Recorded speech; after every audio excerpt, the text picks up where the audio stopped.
గతంలో నమోదైన జీబీఎస్ కేసుల వివరాలని పూర్తి స్థాయిలో విశ్లేషించి ఈ వ్యాధి సోకడానికి మరియు విస్తరించడానికి కారణాలను తెలుసుకోవాలని ముఖ్యమంత్రి గారు సూచించారు.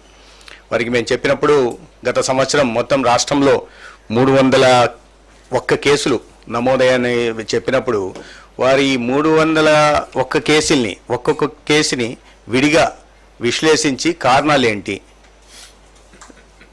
ఇంత పెద్ద మొత్తం రావడానికి ప్రతి సంవత్సరం వస్తూ ఉంటాయి, కానీ గత సంవత్సరాన్ని తీసుకొని ఒకసారి విశ్లేషించాల్సిందిగా వారు కోరడం జరిగింది.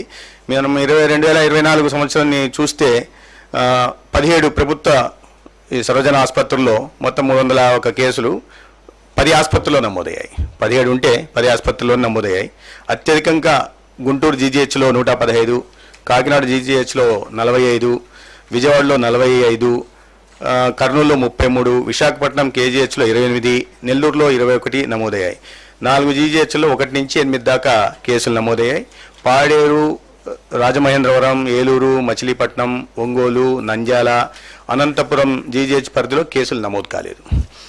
అయితే గుంటూరులో ఎక్కువ సంఖ్యలో నమోదు కావడానికి కారణాలు ఏంటని అడిగినప్పుడు అక్కడ న్యూరాలజీ విభాగం సామర్థ్యత సిస్టమ్, మంచి న్యూరాలజీ విభాగం ఉండడము, ఎన్ఐసియు ఉండడము, అదేవిధంగా ఇమ్యునోగ్లోబులిన్ ఇంజెక్షన్ లభ్యత కూడా ఎక్కువగా ఉండడము, దానివల్ల ఇతర ప్రాంతాల నుంచి కూడా అంటే గోదావరి జిల్లాల నుంచి నిన్న కూడా ఒక ఏదైతే జరిగిందో అది గిద్దలూరు ప్రాంతం నుంచి వచ్చింది కాబట్టి రెఫరల్స్ ఎక్కువ ఉంటున్నాయి. దాని కారణంగా గుంటూరులో ఎక్కువ కేసులు నమోదు అవుతున్నట్టుగా మన దీంట్లో వస్తూ ఉంది.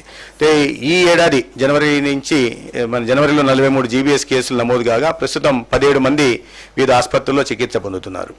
గత ఏడాది నమోదైన జీబీఎస్ రోగుల పూర్వాపరాలని క్షుణ్ణంగా పరిశీలించి వ్యాధి సోకడానికి కారణాలు, దారితీసే పరిస్థితుల్ని గుర్తించాలని వైద్య శాఖ ఉన్నతాధికారిని కూడా ఆదేశించడం జరిగింది. తదనుగుణంగా మేము నిరంతరం సమీక్ష నిర్వహిస్తూ ఉన్నాం.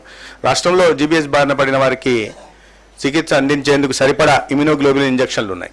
మొన్ననే చెప్పారు స్పెషల్ సిఎస్ గారు, ఈ 1 లక్ష జనాభాకి 1 నుంచి 2% ప్రపంచవ్యాప్తంగా ఇదే నమోదవుతూ ఉంది.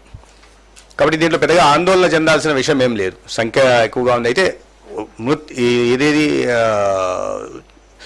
మృతి చెందిన వారి సంఖ్య నిన్న 1 వచ్చింది, గతంలో 1 శ్రీకాకుళం సంబంధించి 1 వచ్చింది. కాబట్టి వీటి మీద అందుకని ప్రత్యేకంగా కాస్త అప్రమత్తంగా ఉంటూ వీటిని సమీక్ష నిర్వహిస్తున్నాం. దీంట్లో పెద్దగా ఆందోళన చెందాల్సిన అవసరం లేదు.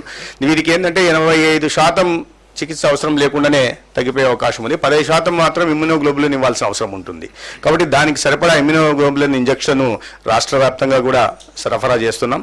అనంతపురం, గుంటూరు, కడప, కాకినాడ, రాజమహేంద్రం, విశాఖపట్నం జీజీహెచ్ల్లో మొత్తం 749 ఇంజెక్షన్లు ఉన్నాయి. అదనంగా ఏపీ ఎంఎస్ఐడిసి గోడౌన్లలో కూడా 469 ఇంజెక్షన్లు ఉన్నాయి.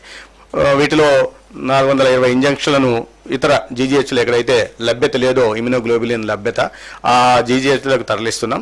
నిరంతరం పరిస్థితిని అంచనా వేస్తూ అవసరాల మేరకు అదనంగా ఇమ్యునోగ్లోబులిన్ ఇంజెక్షన్ కూడా కొనుగోలు చేస్తాం. దానికి అనుగుణంగా ఇండెంట్ కూడా ఇవ్వడం జరిగింది.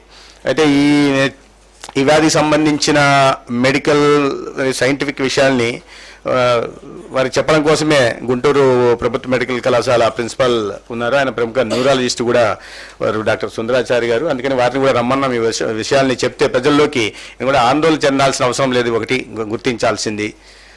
రెండోది, ఈ వ్యాధి బారిన పడిన వాళ్ళకి చికిత్స అందించడానికి సిద్ధంగా అన్ని ఆసుపత్రుల్లో సిద్ధంగా ఉన్నాం. ఇమ్యునోగ్లోబులిన్ కూడా తగిన సంఖ్యలో అందుబాటులో ఉంచుతున్నాం. మాట్లాడతారా?